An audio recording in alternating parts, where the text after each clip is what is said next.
வேப்ப மரத்துடைய இலைய கடித்தாலும் கசக்கும், விதையை கடித்தாலும் கசக்கும், பட்டையை கடித்தாலும் கசக்கும், வேறு இடத்துக்கு அந்த நாட்களில் போயிட்டு சுவைச்சாலும் கசக்கும். வேப்ப மரத்துடைய இயல்பு என்னது? கசக்கிற தன்மை. கரும்பு நீங்கள் வேறு அடியில் கடித்தாலும் இனிக்கும், நுனியில் கடித்தாலும் இனிக்கும். கரும்பு ஃபுல்லாகவே இனிப்பு.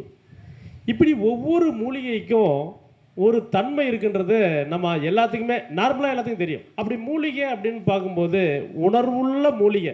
இப்போ நமக்கு தொட்டால், நம்மளுடைய உடம்பை தொட்டால் யாராவது ஒருத்தங்க தீண்டுதல் தெரியுதில்ல, அதுபோல் நம்ம தொட்டோம்னா உணர்வு உடைய ஒரு மூலிகை இருக்குது. அதான் தொட்டா சினிங்கி. அது பேர் என்ன? ஒரு குழந்தைய சும்மா லைட்டாக அப்படி தட்டணும்னு வச்சுங்க, டக்குன்னு அழுவோம். அதுக்கு பேர் என்ன சொல்லுவாங்கன்னா, என்ன தொட்டா சினிங்கி மாதிரி அழுகுதுன்னு சொல்லுவாங்க. ரைட்டுங்களா? அடுத்தது ரிஷபலக்கணம்.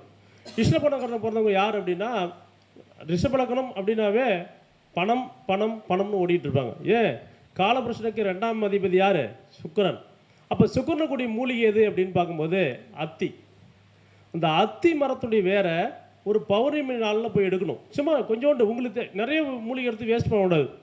நமக்கு என்ன தேவையோ அதை மட்டும்தான் அந்த மரத்துக்கு எடுத்து நம்ம எடுக்கணும்.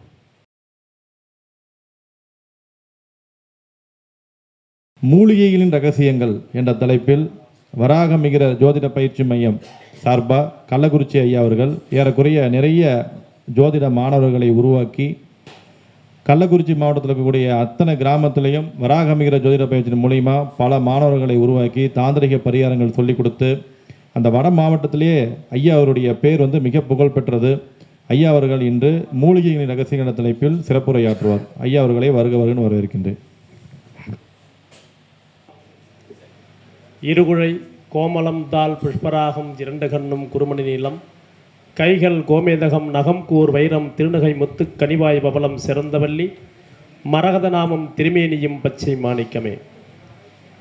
என்னுடைய குலதெய்வத்தையும் மாதா பிதா மற்றும் என்னுடைய குருநாதர் மருதமலை குருஜி அவர்களுடைய பொற்பாதங்களை வணங்கி நம்முடைய யோக வராகி சக்தி பீடத்துடைய நிர்வாக இயக்குனர் ஐயா அவர்களுக்கும் நன்றியை தெரிவித்துக் கொண்டு என்னுடைய உரையை துவக்குகிறேன். மூலிகைகள் அப்படின்னு சொல்லி இன்னும் தலைப்பு சொல்லியிருக்காரு. ஏன் மூலிகை பற்றி பேசணும் அப்படின்னா, கிட்டத்தட்ட 2008 2023 வரலுமே கிட்டத்தட்ட பல லட்சக்கணக்கான மாணவர்களுக்கு மூலிகை பற்றி சொல்லி கொடுத்தோம். தமிழகத்தில் நீங்கள் எந்த ஊரில் போய் போனாலும் நம்ம ஜோசியர் ஒருத்தர் இருப்பார், அது நம்மகிட்ட படிச்சிருப்பாங்க மூலிகை. இப்போ இந்த மூலிகைகள் அப்படின்னா இது வேலை செய்யுமா? எனக்கு ஒரு சந்தேகம் வந்தது. என்னுடைய குருநாதர்கிட்ட கேட்டேன், ஐயா மூலிகை வேலை செய்யுமா? எப்படி சொல்கிறீங்க?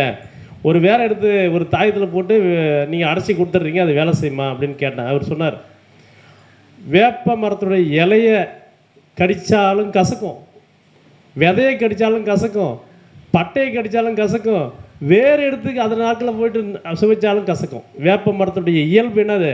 கசக்கிற தன்மை. கரும்பு நீங்கள் வேறு அடியில் கடித்தாலும் இனிக்கும், நுனியில் கடித்தாலும் இனிக்கும். கரும்பு ஃபுல்லாகவே இனிப்பு. இப்படி ஒவ்வொரு மூலிகைக்கும் ஒரு தன்மை இருக்குன்றது நம்ம எல்லாத்துக்குமே நார்மலாக எல்லாத்துக்கும் தெரியும். அப்போ இந்த மூலிகை ஏன் வேலை செய்யாது அப்படின்னு சொல்லி முடிவு பண்ணி கேட்டு அப்புறம் எனக்கு ஒரு சிந்தனை வந்துச்சு. ஓகே, மூலிகை வேலை செய்யும் அப்படின்னு எனக்கு என்னுடைய முதல் கிளாஸ் நம்ம போனோம். இப்போ மூலிகை தாந்திரிக பரிகாரங்கள்னு போட்டிருந்தாங்க. சரி, இது எப்படி வேலை செய்யுது, நாம் பரிச்சயம் பண்ணி பார்ப்போம் அப்படின்னு சொல்லிட்டு தான் அந்த ஃபீல்டுக்குள்ளே வந்தோம். அப்போ அதுக்கு முன்னாடி ஜோசியம் தான் பண்ணிகிட்டு இருந்தோம். அப்புறம் தான் மூலிகைக்குள்ளே வந்தோம். அப்படி மூலிகை அப்படின்னு பார்க்கும்போது உணர்வுள்ள மூலிகை. இப்போ நமக்கு தொட்டால், நம்மளுடைய உடம்பை தொட்டால் யாராவது ஒருத்தங்க தீண்டுதல் தெரியுதில்ல, அதுபோல் நம்ம தொட்டோம்னா உணர்வு உடைய ஒரு மூலிகை இருக்குது. அதான் தொட்டா சினிங்கி. அது பேர் என்ன? ஒரு குழந்தைய சும்மா லைட்டாக அப்படி தட்டணும்னு வச்சுங்க, டக்குன்னு அழுவோம். அதுக்கு பேர் என்ன சொல்லுவாங்கன்னா, என்ன தொட்டா சினிங்கி மாதிரி அழுகுதுன்னு சொல்லுவாங்க. ஒரு டச் பண்ணாவே அது சுருங்கும். அந்த அளவுக்கு ஆற்றல் உள்ள ஒரு மூலிகை அப்படிங்கும்போது இந்த தொட்டாசினிங்கி தாங்க. ஆனால் இது யாரும் பயன்படுத்துறதில்லை. தொட்டாசினிங்கி அந்த வேற எடுத்து, அதாவது இந்த மூலிகை எடுக்கிறதுக்கு ஒரு பர்மிஷன் வேணும். இப்போ நம்ம கருத்தரங்கத்துக்கு வரோம், உள்ள என்ட்ரி பண்ணுறீங்களா இல்லையா? அதுபோல் ஒரு பர்மிஷன் கொடுக்கணும். அந்த ஒரு மூலிகை எடுக்கிறோம் அப்படின்னா, நம்ம இந்த பிறவி ஜென்மம் அந்த உடம்பு இப்போ சாதாரணமாக கிடைச்சது இல்லைங்க. புல்லாகி பூடாய் புழுவாய் பல்விரகமாய் பறவையாய் பாம்பாகின்னு சொல்லி மாணிக்க வாசகர் சொல்கிறார். அப்போ புல் பூண்டு புழு எல்லாமே ஒரு பிறவி தாங்க. அப்படி வரும்போது இந்த செடிகளும் ஒரு ஒரு ஒரு உயிர். அதுக்கிட்ட பர்மிஷன் ஒன்று நான் எடுத்து பயன்படுத்த போகிறேன், எனக்கு முழுமையான பலனை கொடுன்னு சொல்லி அதுக்கிட்ட பர்மிஷன் வாங்கணும். வாங்கினா தான் அந்த முழுமையாக வேலை செய்யும். இல்லைன்னா சாபம் வந்துடும். இப்போ ஒருத்தங்களை கொல்றோம், ஒருத்தங்களை அடிச்சிடுறோம், அவங்க மனசால வந்து ஐயோ என்னை அடிச்சிட்டாருன்னு சொல்கிறாங்கன்னா அது சாபமாக மாறுதா இல்லையா? பிரம்மகத்தி தோஷன்றோம், சாபமாக மாறுதா இல்லையா? செய்யாதன செஞ்சால் பிரம்மகத்தி தோஷம் பிடிக்கும் இல்லையா? அப்போ இந்த சாப நிவர்த்தின்றதுக்கு ஒரு மூலிகை எடுக்கும்போது 4 நட்சத்திரம் அதே போல் நேர காலங்களை பார்த்து எடுக்கும்போது முழுமையாக வேலை செய்யும். புரியுதுங்களா? அதுக்கு என்ன சார் 4 நட்சத்திரம் அப்படின்னா, குறிப்பிட்ட நாள் பார்க்கும்போது பவர்ஃபுல்லான ஒரு நாள் அப்படின்னு பௌர்ணமி, அந்த நாளில் ஒரு மூலிகை எடுக்கலாம். அப்புறம் இந்த பௌர்ணமியில் குறிப்பிட்ட நட்சத்திரங்கள் இருக்கணும். உங்களுக்கு சாதகமான நட்சத்திரமா, உதாரணமாக நீங்கள் அஸ்வினி நட்சத்திரமா, நீங்கள் பரணி நட்சத்திரம் அன்னைக்கு பௌர்ணமி வர நாளாக இருந்தால் இன்னும் பெஸ்ட்டு. அதே போல் நீங்கள் நினைக்கிற நாள் சுப நாளாக இருக்கணும். நீங்கள் இல்லைனா நீங்கள் வந்து அந்த மூலிகை போய் எடுத்து தொட்டு அதுக்கு காப்பு கட்டக்கூடிய நேரம் குரு பார்க்குற லக்னமாக இருக்கணும். இப்படி நல்ல நாட்களையும் நேரங்களையும் தேர்ந்தெடுத்து நீங்கள் வந்து ஒரு மூலிகை எடுக்கிறீங்க அப்படின்னா அது 100% அம்மா சொன்னாங்களே 100% பலனாக பர்ஃபெக்டாக பலன் செய்யும், பலன் கொடுக்கும். இப்போ உதாரணமாக ஒரு கணவன் மனைவிக்கு சண்டை இருக்குது, இதுக்கு என்ன சார் பண்ணலாம் அப்படின்னா, கண்டிப்பாக வந்து அந்த பௌர்ணமி நாளில் அல்லது ஞாயிற்றுக்கிழமையும் பூச நட்சத்திரமும் வரக்கூடிய நாள், ஞாயிற்றுக்கிழமையும் பூச நட்சத்திரம் வரக்கூடிய நாளில் நீங்கள் வந்து காப்பு கட்டி, அதுக்கு வந்து எப்படி காப்பு கட்டுறது அது ஒரு ப்ராசஸிங் இருக்குது. எப்படி சார் காப்பு கட்டுறதுன்னா, முதல்ல அந்த செடிக்கிட்ட போயிட்டு தண்ணி ஊற்றணும். ஒரு சொம்பு தண்ணி, ஒரு குடம் தண்ணி ஊற்றி அதுக்கு வந்து மஞ்சள் குங்குமம் இட்டு அதுக்கு வந்து 2 வாழைப்பழம் வெத்தலை பாக்கு வச்சு ஒரு தூப தீபம் காட்டி அதுக்கு நைவேத்தியம் வாழைப்பழம் வச்சிடணும். இப்படி ஒரு 5 நிமிஷம் 10 நிமிஷம் அதுக்கு உண்டான வேலையை செஞ்சுட்டு அதுக்கு உண்டான நைவேத்தியம்லாம் பண்ணிவிட்டு அதுக்கு மூலிகை சாப நிவர்த்தின்னு ஒரு மந்திரம் இருக்குது. மூலிகை சாப நிவர்த்தின்றது எல்லாமே பண்ணலாங்க ஐயா. மலையல், குங்குமம், பூ எல்லாமே அந்த செடிக்கு நம்ம எப்படி ஒரு மனிதனுக்கு நம்ம ஒரு பவர், நம்ம வந்து ஒரு விஷயத்தை நம்ம ஒரு மரியாதை பண்ணுறோமோ அதே போல் அந்த மூலிகைக்கும் அந்த மரத்துக்கு செடிக்கும் கண்டிப்பாக கொடுக்கணும். அப்புறம் தான் எலுமிச்சம்பழம் காய் கொடுக்கணும். கடைசியாக கொடுத்துட்டு ஓம் மூலி மூலி மகாமூலி உன் உயிர் உன் உடம்பில் நிற்க சுவாகா அப்படின்னு 108 முறை சொல்லணும். இப்படி சொல்ல முடியுமா சார்? நான் வந்து ஒரு 10 மூலிகை எடுக்கணும், நான் 100 மூலிகை எடுக்கணும் அப்படின்னா ஒரு ஒரு ஒரு ரவுண்டு ஒரு 10 அடிக்கு ஒரு நிறைய மூலிகைகள் இருக்கும். நீங்கள் ஒரு செடிக்கு காப்பு கட்டினா போதும், அந்த இடத்துக்கு எல்லாத்துக்கும் பவர்ஃபுல் ஆகிடும். அப்போ இந்த காப்பு கட்டுதுன்றது மஞ்சள் கயிறில் எப்படி வந்து நம்ம காப்பு கட்டுறாங்களோ அதுபோல் அந்த செடிக்கும் காப்பு கட்டி மூலிகை சாப்பு நிவர்த்தி நான் சொன்னேன் இல்லைங்களா, ஓம் மூலி அதாவது இது வந்து உயிர் கொடுக்குறது. உயிர் சாப நிவர்த்தி பண்ணுறதுக்கு வந்து அகத்தியர் சாபம் நசிதேசி, மூலிகை சாபம் நசிதேசி, சித்தர் சாபம் நசிதேசி, இந்த மாதிரி எல்லாம் சர்வ சாபம் நசிதேசின்னு சொல்லி ஒரு 18 முறை இல்லைன்னா 27 முறை உங்களால் எவ்வளோ முடியுமோ குறைஞ்சது ஒரு 9 முறையாவது சொல்லணும். இப்படி இந்த மூலிகை சாப நிவர்த்தி பண்ணிவிட்டு அப்புறம் வந்து உயிர் கொடுக்கணும். உயிர் கொடுத்துட்டு அந்த மூலிகையை முழுமையாக நம்ம பிடிங்கிடலாம். வேர் மட்டும் வேணும்னா வேர் மட்டும் எடுத்துகிட்டு அந்த மூலிகை விட்டுடலாம். இப்போ இந்த வேர்லேயே பார்த்தீங்கன்னா வடக்கு போகிற வேர், ஒரு மூலிகையுடைய வடக்கு போகிற வேர் வந்து பணத்தை கொடுக்கும், தெற்கு போகிற வந்து எதிரியை அழிக்கும், மேற்கு போடுறது வேலையை கொடுக்கும், கிழக்கு போகிறது புகழை கொடுக்கும். இந்த மூலிகைக்கே அந்த ஒரு வேருக்கே இவ்வளோ பவர் இருக்குது. ஒரு மூலிகை இருக்குது, அந்த மரம் இருக்குதுன்னா வடக்கு வேரில் நீங்கள் வந்து அந்த வேரை எடுத்து பயன்படுத்திங்கன்னா அதுக்கு வந்து அற்புதமான வேலை நடக்கும். தெற்கு இந்த 4 திசைக்குமே வந்து அந்த மூலிகைக்கு பவர் இருக்குதுங்க. இது அனுபவமாக உணர்ந்த விஷயம். இது எல்லாருக்குமே பெரும்பாலும் வந்து எல்லாமே மூலிகை எப்படி பயன்படுத்துறது தான் தெரியல. சரி, இப்போ வந்து ஒரு நல்ல நாள், ஒரு பௌர்ணமியில் நம்ம எடுக்கிறோம், நல்ல லக்னமாக பார்த்து எடுக்கணும். அதுக்கு மூலிகை முதல்ல தண்ணி, எந்த செடியாக இருந்தாலும் முதல்ல தண்ணி ஊற்றிடணும். அதுக்கு வந்து சாப நிவர்த்தி பண்ணணும், எலுமிச்சம்பழம் காக கொடுத்துடணும், கல்பயத்தை கும்பிட்டுட்டு ஒரு 3 முறை வளம் வந்து நான் பயன்படுத்த போகிறேன், எனக்கு சர்வ காரிய சித்தி கொடுக்கணும்னு சொல்லி அதை மனசார வாங்கிட்டு நீங்கள் பிடிங்கிட்டீங்கன்னா, அதே போல் நகம் படாமல் இருக்கும். நகம் ஃபுல்லாகவே வெட்டிடணும், நீங்கள் நகம் இருக்கக்கூடாது, நகம் படாமல் பிடுங்கணும், சுண்டு விரல் படக்கூடாது. அப்படின்னா சார் சுண்டு விரல் படாமல் என்ன பண்ணோன்னா இப்படி கையால் 2 கையால் இப்படி பிடுங்கணும். இது அதுக்கு தான் தண்ணி ஊற்றி ஊற வைக்கிறது, அப்போனா முழுமையாக வேலை செய்யும். சரி, இப்படி பிடுங்கின மூலிகையை என்ன சார் பண்ணுறதுன்னா, பிடுங்கி அதுக்கு மஞ்சள் தடவணும். மஞ்சள் நல்லா தடவி அதை நீங்கள் பத்திரப்படுத்தி பூஜையில் வச்சுட்டு நீங்கள் வந்து உரி ஏற்றலாம். இப்போ உங்களுக்கு உதாரணமாக வந்து ஒரு கணவன் மனைவிக்குள்ளே சண்டை இருக்குது, அதுக்கு ஒரு மந்திரம் சொல்லணும்னா அதுக்கு வந்து காமதேவ மந்திரம்னு ஒரு மந்திரம் இருக்குது. ஓம் காமதேவாய வித்மிகே புஷ்பபானாய திமிக தன்னோ அனங்க பிரஜோதியா, அந்த மந்திரத்தை ஒரு 27 முறை அந்த மூலிகை வச்சுக்கிட்டு நீங்கள் சொல்லணும். இப்படி சொல்லிவிட்டு அந்த மூலிகை ஒரு பகுதி எடுத்து ஒரு தாயத்தில் போட்டு நீங்கள் அடைச்சி, யார் கேட்கலையோ, கணவன் மனைவிக்கு செய்கிறாங்கன்னா கணவன் கட்டிக்கணும். இப்போ மனைவி பேச்சு கேட்கல அப்படின்னா கணவனார் அந்த தாயத்தை வச்சுக்கிட்டாங்கன்னா 100% வந்து சண்டை குடும்பத்தில் வராது. அதேபோல் கணவர் பேச்சு கேட்கலன்னா மனைவி வச்சுக்கலாம் அந்த தாயத்தை. இப்படி அந்த தாயத்துக்கு நம்ம பண்ணலாம். இப்போ இது மாதிரி பண்ணலாம். சரி, உதாரணமாக நீங்கள் ஜெயிக்கணுன்றதுக்கு ஒரு என்னென்ன இன்றைக்கி வந்து முக்கியமான விஷயத்தை கொஞ்சம் சொல்லிடுவோம். இப்போ மேஷ லக்கணம் யாராக இருக்கீங்களாங்க?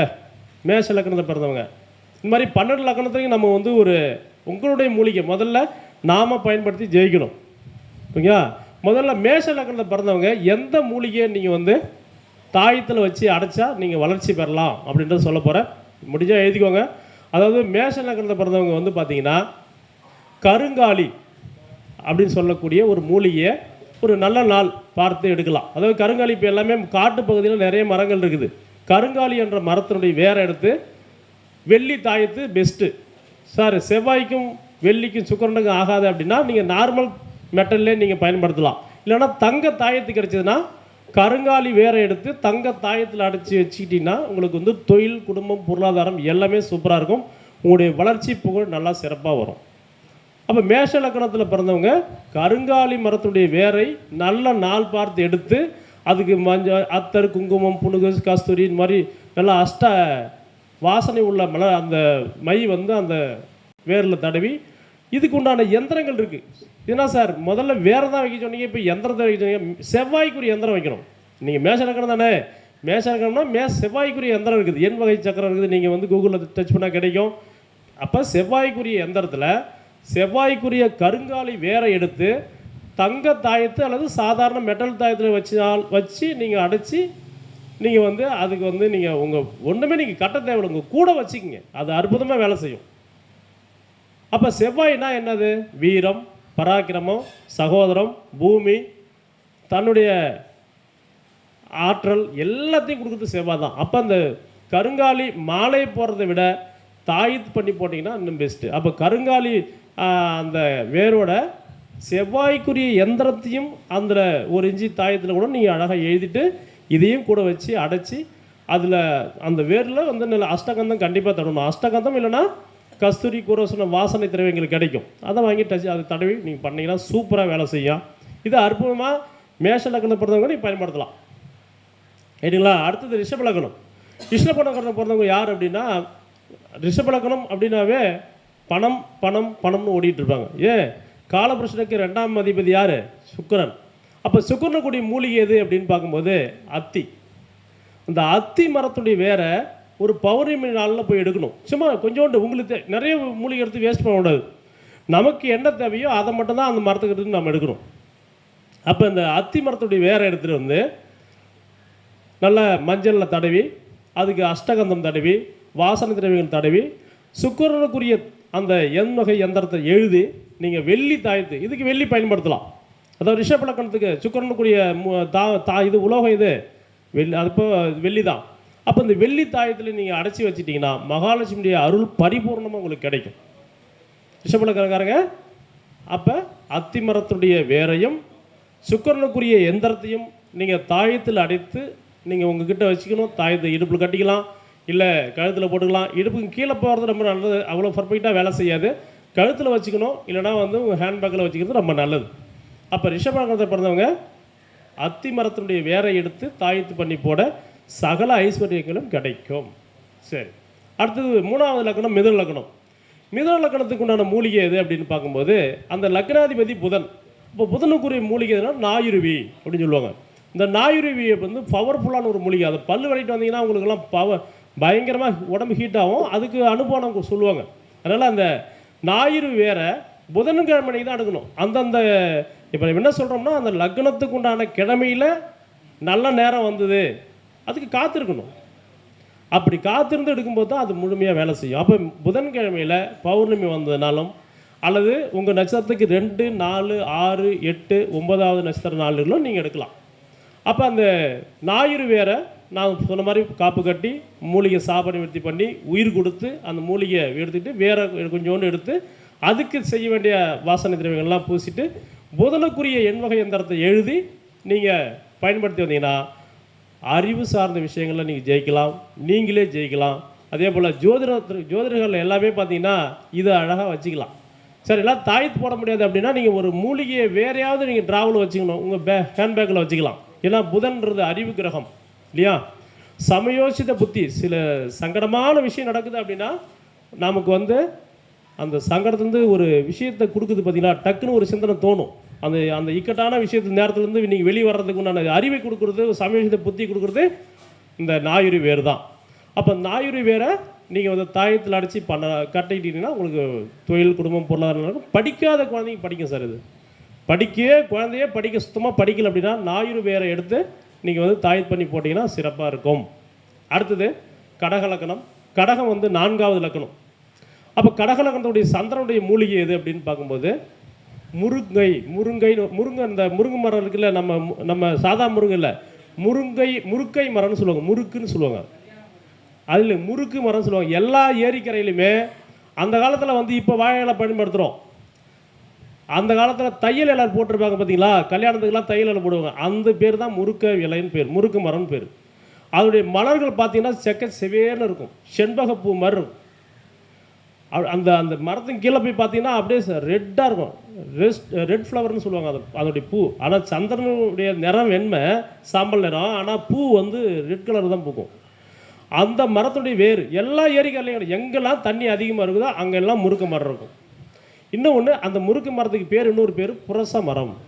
பூவரசு இல்லை, புரசு அப்படி சொல்லுவாங்க. அந்த நீங்கள் நெட்டில் சர்ச் பண்ணி பார்த்தீங்கன்னா கிடைக்கும்.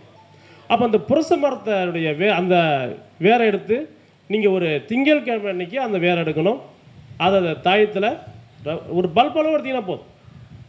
அப்படி எடுத்து தாயத்து பண்ணி போட்டிங்கன்னா உங்களுக்கு வண்டி, வாகனம், சொத்து, சுக, நிலப்புலங்கள், உங்களுடைய அறிவாற்றல், கற்பனை திறன் எல்லாமே சூப்பராக இருக்கும். நீங்களும் வாழ்க்கையில் ஜெயிக்க முடியும். அடுத்து சிம்ம லக்னம். சிம்ம லக்னத்துக்கு அதிபதி யார் அப்படின்னா சூரியன். சூரியனுடைய மூலிகை எது அப்படின்னா எருக்கு. சாதாரண எருக்கும் செயல்படும், வெள்ளெருக்கும் பயன்படும். ஆனால் வெள்ளெருக்கு பார்த்தீங்கன்னா சில வீட்டுகளில் வந்து அது சக்தி நிறைந்தது. அந்த காலத்தில் சொல்லுவாங்க, அது கிட்ட போனோம்னா சீரும், பாம்பு மாதிரி உசுங்கும் அப்படின்னு சொல்லுவாங்க. அப்போ அப்படிலாம் ஒன்றும் இந்த வரையும் நம்ம மூலிகை காப்பு கட்டி பார்த்தோம், அந்த மாதிரி விஷயம்லாம். ஆனால் பவர் இருக்கும். எல்லா தாயத்துலையுமே நீங்கள் வந்து மூலிகையுடைய அந்த வெள்ளருக்கு வேற பயன்படுத்தலாம். பொதுவாகவே சக்தியை நிலைநிறுத்தி வைக்கிறது சூரியன் தான். அப்போ அந்த சூரியனுடைய அந்த வெள்ளருக்கு வேற நீங்கள் எப்போ வேணாலும் எல்லா தாயத்துலையும் பயன்படுத்தலாம். காமனாக எல்லா தாயத்துக்குமே பவர் கொடுக்குறது இந்த வெள்ளருக்கு. அப்போ இந்த ஞாயிற்றுக்கிழமையில் பூச நட்சத்திரம் வர நாளில் இந்த வெள்ளருக்கு வேற எடுத்து நீங்கள் பயன்படுத்திங்கன்னா வாழ்க்கையில் ஜெயிச்சிடலாம். புகழ். இப்போ வந்து அரசியலில் ஒருத்தங்க ஜெயிக்கணும்னா அதை செஞ்சு கொடுங்க, சூப்பராக வேலை செய்யும். அதே போல் கன்னி லக்னத்தில் பிறந்தவங்களுக்கு அதே போல் ஞாயிறுவி, புதன்கிழமை அன்னைக்கு ஞாயிறுவி செடியில் போயிட்டு காப்பு கட்டி மூலிகை சாப்பு நிறுத்தி பண்ணி உயிர் கொடுத்து அதை எடுத்து தாயத்து பண்ணி போடுங்க. அற்புதமாக உங்களுக்கு கன்னி லக்னத்தார் அத்தனை பேருமே வாழ்க்கையில் ஜெயிக்க முடியும். அது துலா லக்னம் அப்படின்னு பார்க்கும்போது துலா லக்னத்துக்கு அதிபதி யார்? சுக்கிரன். அப்போ அந்த சுக்கிரனுடைய மூலிகை எதுனா அத்தி மரம். அந்த அத்தி மரத்துடைய வேற எடுத்து நீங்கள் தாயத்து பண்ணி வெள்ளியில் வந்து தாயத்து வாங்கி போடுங்க, வெள்ளி போடுங்க. ஏன்னா சாதா போட்டிங்கன்னா அது அவ்வளோவா சிறப்பாக வேலை செய்யாது. அதாவது நார்மல் தாயத்து நார்மலாக வேலை செய்யும், வெள்ளி போட்டிங்கன்னா 100% வேலை செய்யும். அப்போ வெள்ளியில் நீங்கள் வெள்ளிக்கிழமை அன்னைக்கு அந்த அத்தி மரம் எல்லா எல்லா ஆற்றங்கரையிலுமே அத்தி மரம் இருக்கும். அத்தி மரத்தினுடைய வேறு இடத்துல நீங்கள் பயன்படுத்துங்க, தாயத்து பண்ணி போடுங்க. சூப்பராக உங்களுக்கு வந்து சுகம், கனவு மனைவி பிரச்சனை எல்லாமே உங்களுக்கு சரியாகும். அடுத்து விருச்சிக லக்னம். விருச்சிக லக்னத்துக்கு பொறுத்தவரையிலையும் பார்த்தீங்கன்னா மேஷத்துக்கும் விருச்சகத்துக்கும் செவ்வாய் தான் அதிபதி இல்லையா? அப்போ அந்த விருச்சிக லக்னத்துக்கு அதிபதி யாருன்னா செவ்வாய். செவ்வாய்க்குரிய மூலிகை யார்? இது கருங்காலி. அப்போ கருங்காலியை நீங்கள் எடுத்து அந்த வேறு எடுத்து நீங்கள் தாயத்து பண்ணி போட்டிங்கன்னா உங்களுக்கு வந்து பொருளாதாரம், குடும்ப வாழ்க்கை, கௌரவம், புகழ், ரத்த சம்பந்த வியாதி கூட சரியாகும் சார். ஏன்னா இந்த கருங்காலியுடைய தூள் தான் பாலில் போட்டு சாப்பிட்டோம்னா ரத்த குறைபாடு நீங்கன்னு சொல்கிறாங்க. அதே போல் தனுசு லக்னம். தனுசு லக்னத்தில் பிறந்தவங்களுக்கு யார் அதிபதி? லக்னம். அந்த லக்னாதிபதி யார்? குரு. அந்த குருவுடைய மூலிகை எதுங்க? அரச மரம். மரங்களில் நான் அரச மரமாக இருக்கிறேன்னு சொல்லி யார் சொல்கிறாரு? பகவான் கிருஷ்ணன் சொல்கிறார். கீதையில் ஒவ்வொரு பொருளான இருக்குன்னு சொல்கிறார். அப்படி சொல்லும்போது மரங்களுக்கு ராஜா யாருன்னா அரச மரம். அதுக்கு பேர் தான் அரசுன்னு சொல்லுவோம். அந்த அரச மரத்துடைய விதை குழந்தை இல்லாதவங்களுக்கு பயன்படுத்த முடியும். அது 40 நாள் தொடர்ந்து பாலில் அரைச்சி சாப்பிட்டு வந்தாங்கன்னா குழந்தை கர்ப்பப்பை பிரச்சனைலாம் தீர்ந்து குழந்தை பாக்கியம் சிறப்பாக முடியும். அப்போ அந்த அரச மரத்தை பூசணி வியாழக்கிழமைக்கு வந்ததுன்னா, வியாழக்கிழமையும் பூசணி வந்ததுன்னா அன்றைய நாளில் அந்த அரச மரத்துடைய வேறு சிறு பகுதியை, வேறு ஃபுல்லாக இன்னொன்று அவசியம் இல்லை, அந்த விழுதியாவது எடுத்து நீங்கள் வச்சு அது தாயத்தில் அடைச்சி நீங்கள் அந்த குருவுடைய எந்திரத்தை எழுதி நீங்கள் அடைச்சி தாயத்தில் பண்ணி போட்டிங்கன்னா அற்புதமாக உங்களுக்கு குருவுடைய ஆசையும் கிடைக்கும், பொருளாதாரம் கிடைக்கும், எல்லா பாக்கியங்களும் கிடைக்கும், குழந்தையுடைய அனுக்கிரகம் கிடைக்கும், அறிவாற்றல் பிறகும், எல்லாமே உங்களுக்கு சிறப்பாகவே இருக்கும். அடுத்து மகர லக்னம். அப்போ அந்த மகர லக்னத்துக்கு அதிபதி யாருன்னா சனி பகவான். அப்போ சனி பகவானுடைய மூலிகை எதுங்க அப்படின்னா வன்னி மரம். அதாவது வன்னி மரம் தாந்திரிக பரிகாரத்தில் பார்த்தீங்கன்னா வன்னி மரம் மாதிரி ஒரு மரம் இல்லைங்க. உங்களுக்கு வேலை கிடைக்கலன்னா ஒரு 40 நாள் தொடர்ந்து சுற்றுனீங்கன்னா 50வது நாள் கண்டிப்பாக உங்களுக்கு வேலை கிடைச்சிடும். அற்புதமான ஒரு மரம் அப்படின்னா வன்னி மரம் தான். அதுவும் வன்னி மரம் விநாயகரை வழிபட்டிங்கன்னா அற்புதமாக உங்களுக்கு பலன் கொடுக்கும். வேலையே கிடைக்கலன்னா பல லட்சங்கள் பல ஆயிரக்கணக்கான வேலைகளை காத்துக்கிட்டு இருக்கும் அந்த விநாயகர். அது வன்னி மரத்தில் விநாயகர் இருக்கிறது பெஸ்ட்டு. நீ யாரும் பார்த்துருக்க மாட்டீங்க, ரேராக தான் இருக்கும். வன்னி மர விநாயகர் பெஸ்ட், ரொம்ப ரொம்ப பெஸ்ட். அந்த வன்னி மரத்தினுடைய வேரை எடுத்து, அது முள் எடுக்கிறதுக்கு கஷ்டமாக இருக்கும், கொஞ்சம் பார்த்து சிரமப்படாமல் ரொம்ப, ஏன்னா முள்ளாக இருக்கும் அந்த இலையும் சின்னதாக இருக்கும், ஒவ்வொரு கிளையிலையுமே முள் இருக்கும். அப்போ நீங்கள் அது என்ன பண்ணுறோம், நீங்கள் எடுத்து கொஞ்சம் கொஞ்சமாக ஒரு பல்பளவு எடுத்து நீங்கள் தாயத்தில் போட்டு அடைச்சி நீங்கள் சனிக்கிழமை தான் அந்த மூலிகை வன்னி மரத்தை எடுக்கணும். எடுத்து அதுக்கு நம்ம சொல்கிற மாரி சொன்ன அந்த வாசனை திரவியங்கள் எல்லாத்தையும் போட்டு அது கூட வாசனை அந்த வேரையும் சேர்த்து வச்சு நீங்கள் சனி பகவானுடைய எந்திரத்தை நீங்கள் எழுதி அதையும் சேர்த்து சுருட்டி அது உள்ளர வச்சு நீங்கள் தாயத்து பண்ணி போட்டிங்கன்னா வேலை, நிரந்தர வேலை கிடைக்கும். அதே போல் வேலையாட்கள் பிரச்சனை தீரும், நிலையான வேலை கிடைக்கும் உங்களுக்கு. அடுத்து கும்பலக்கணத்துக்கு அதே தான், சனி பகவானுடைய மூலிகை வன்னி மரம் தான். வன்னி மரத்தில் வேறு தாயத்து பண்ணி போட்டிங்கன்னா அற்புதமாக உங்களுக்கு வேலை நடக்கும்.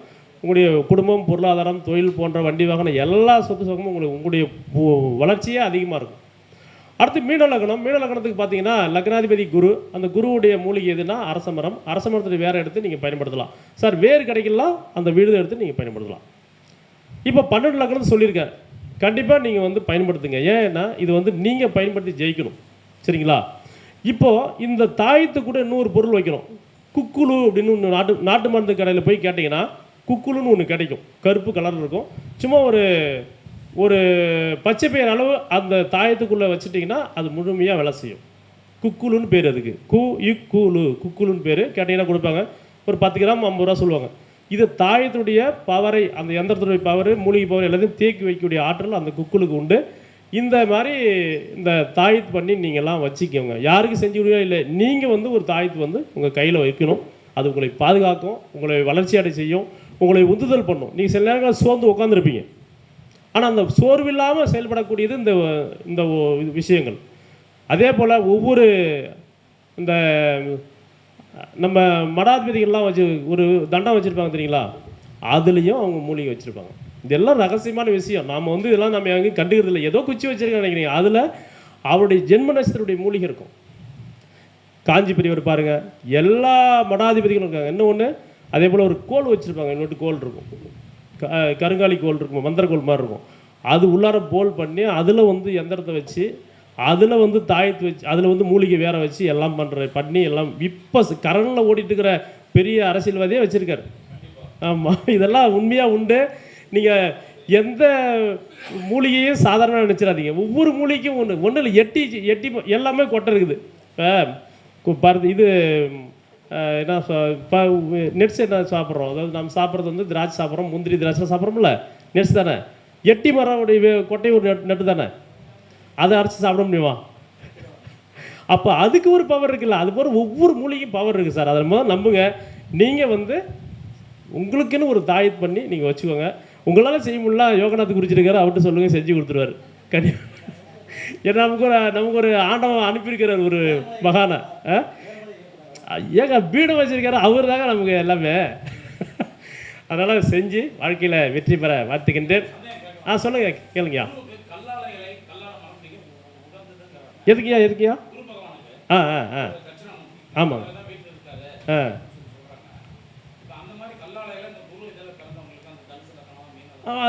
பொதுவாகவே ஆலமரம் இல்லை பயன்படுத்தக்கூடாதுங்கய்யா, அரச மரம் தான் பயன்படுத்தணும். ஆ அப்படி விலை இருக்குது ஐயா.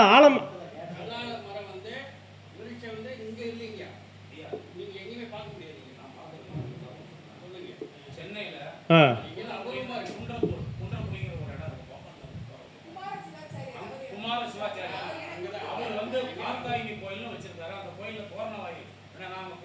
சரி சரி சரி சரி. அது இருந்ததுன்னா நீங்கள் பயன்படுத்தலாம், ரொம்ப நல்லாயிருக்கும். நல்லா இருக்குங்களா? இல்லை, வேற ரேர் மூலிகை, அது ரேர் மூலிகை. கல்லால் மரம் இருக்குது, ஆனால் ரேர் மூலிகை. நீங்கள் அரச மரத்தையே பயன்படுத்துங்க, கிடைச்சவங்க அந்த மூலிகை பயன்படுத்துங்க, நல்லது தான். ஆனால் கண்டிப்பாக ஒவ்வொருத்தரும் நீங்கள் தாயத்துன்னு வச்சுக்கங்க, சரிங்களா? கனவு மனை பிரச்சனைக்கு நான் ஒரே ஒன்று சொன்னது, நான் எக்ஸ்ட்ரா சொல்கிறது என்னென்னா, ஒரு நல்ல நாளில் தொட்டாசை நீங்கள் வேற அழகாக எடுத்து அதுக்கு மஞ்சள் குங்குமம் தடவி அதுக்கு வாசனை திரவியம் போட்டு வெள்ளி தாயத்தில் போட்டு வச்சு நீங்கள் வச்சுக்கோங்க, கணவன் மனைக்குள்ளே சண்டே வராது. நன்றி, வணக்கம், வாழ்த்துக்கள். மிக சிறப்பான முறையில் நமக்கு தாந்திரிக பரிகாரங்கள் மூலிகைகள் சொல்லி கொடுத்து உங்கள் நம்பர் சொல்லுங்கள். நம்பர் சொல்லட்டுமா? நல்லா சொல்லுங்கள். 95 66 95 66 89 0 500. 95 66 89 0 500. என் பேர் ஏழுமலை. 6 மலை இல்லை, ஏழுமலை.